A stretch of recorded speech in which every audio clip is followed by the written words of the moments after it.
Com o fim do recesso parlamentar, nesta próxima semana, o presidente da Câmara dos Deputados, Arthur Lira, marcou encontro com líderes partidários para discutir a pauta legislativa. O recesso parlamentar acaba nessa semana, assim como as férias de julho, infelizmente, para quem estava de férias.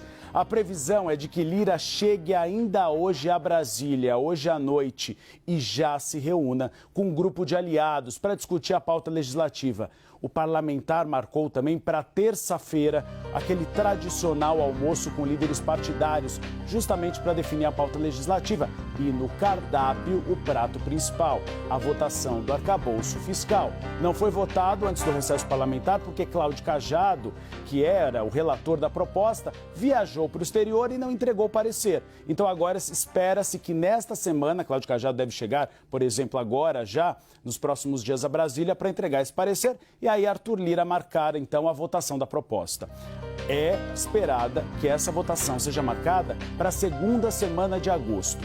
O governo petista tem pressa. Sem o arcabouço fiscal, não consegue aprovar a lei de diretrizes orçamentárias e atrapalha o lançamento do novo PAC, que vai mudar de nome, vai ter uma carteira de novas iniciativas e Lula quer fazer uma grande cerimônia com todos os partidos políticos aqui em Brasília. O que é esperado pelos cálculos do Palácio do Planalto, que se vote no dia 9, então, o arcabouço fiscal no plenário da Câmara dos Deputados e aí se lance o PAC no dia 11.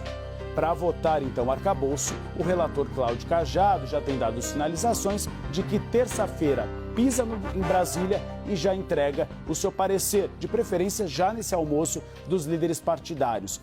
Há expectativa de que nessa semana Lira se reúna também com os ministros Fernando Haddad e Alexandre Padilha, justamente para discutir a pauta legislativa, já que Alexandre Padilha é o articulador político do Palácio do Planalto e Fernando Haddad é aquele que idealizou o arcabouço fiscal. Lira também deve se encontrar até o final da semana com o presidente Luiz Inácio Lula da Silva. Aí o tema é outro. É para saber como fica a reforma ministerial, que a Renata vai trazer mais bastidores daqui a pouco. Depois do recesso parlamentar de julho, o Congresso Nacional volta às atividades, como eu disse, nesta semana e na aprovação do orçamento de 2024, na reforma tributária e também na retomada das discussões do projeto de lei das fake news, que ficou para trás, era para ser votado, houve pressão dos partidos de oposição, né, Thaisa? Houve também as Big Techs fazendo pressão. Agora vai, finalmente? Oi, Uribe, boa tarde ao pessoal que está acompanhando o 360 nesse domingão. Bom, vamos ver se vai agora. O pessoal está voltando aqui para Brasília, os parlamentares, deputados e senadores estavam em suas bases, estão voltando ao Congresso Nacional, que vai ficar movimentado daquele jeito que a gente gosta essa semana, com muitas pautas aí em discussão, especialmente o orçamento de 2024, como você vinha falando, e também a reforma tributária. Lembrando então, como você ressaltou, que o orçamento de 2024, o projeto de lei orçamentário, o PILOA, ele depende necessariamente da aprovação do novo marco fiscal, isso porque é preciso sentir aí como é que vai ser o clima econômico do Brasil no ano que vem, para que se estabeleçam então as diretrizes orçamentárias.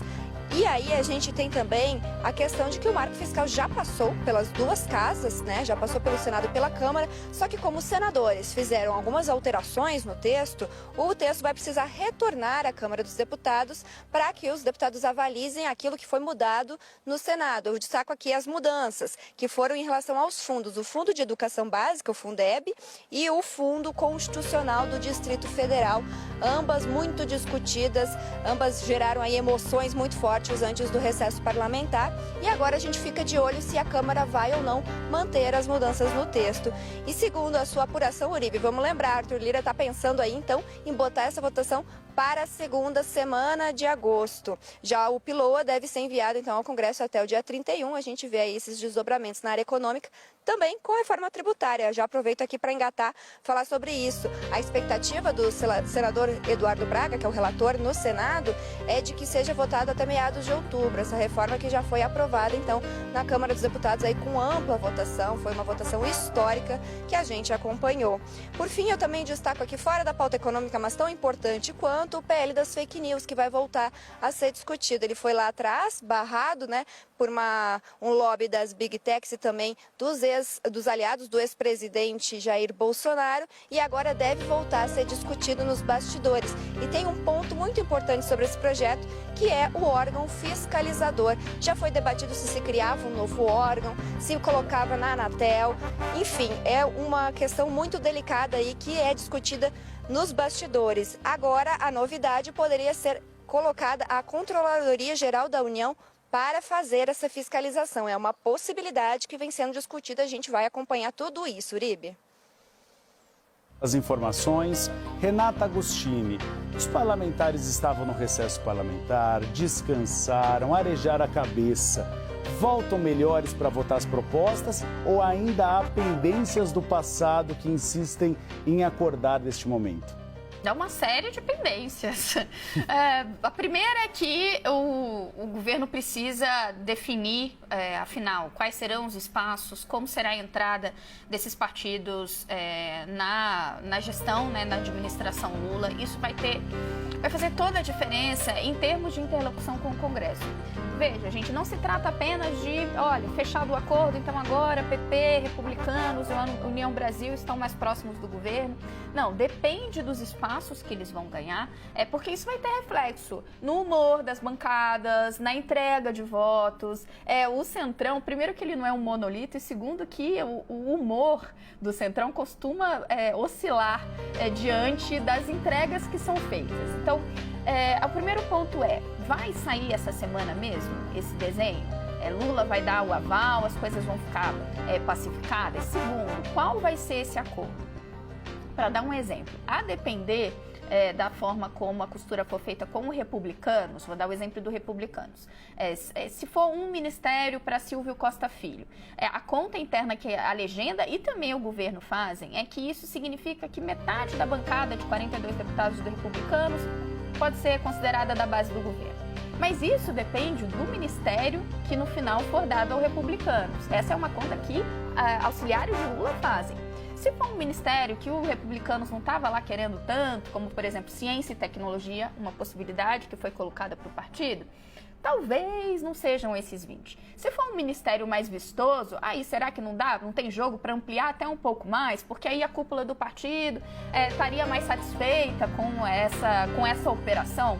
Lembrando que o Republicanos até hoje está ali reticente em abandonar a posição de oposição ao governo, que é autorizar Silvio Costa Filho a se tornar ministro, mas mantendo uma distância regulamentar. Então, esse é um exemplo para vocês entenderem como é muito essencial e crucial para o andamento desse início de pauta legislativa do segundo semestre, esse arranjo que é comandado, claro, por Lula. O segundo aspecto é que existe pendências na própria pauta, assuntos que o governo queria já ter tratado no final do primeiro semestre, antes do recesso, especialmente o marco fiscal, e que ainda precisa assuntos que ainda precisam ser encaminhados. Então, tudo isso vai ser alvo dessas primeiras conversas e reuniões no início da semana, da reunião de líderes, da conversa entre cúpula da Câmara e Executivo, para dar o tom não só da primeira semana, mas do mês de agosto. E a Thaisa estava falando a respeito do PL das fake news, que foi entre solavancos, acabou não sendo aprovado, uma grande pressão contra. Você avalia que há clima nesse segundo semestre para votá-lo, para que haja pelo menos um desenvolvimento dessa discussão, ou ainda há muita resistência em relação a ele? Há muita resistência e a gente viu, essa foi uma operação, né, que mostrou que nem quando você tem Executivo e Arthur Lira jogando tudo, isso significa que uma votação está garantida. A depender do tempo que se dá para esses grupos organizados, a depender do teor da conversa, você pode ver uma votação inviabilizada.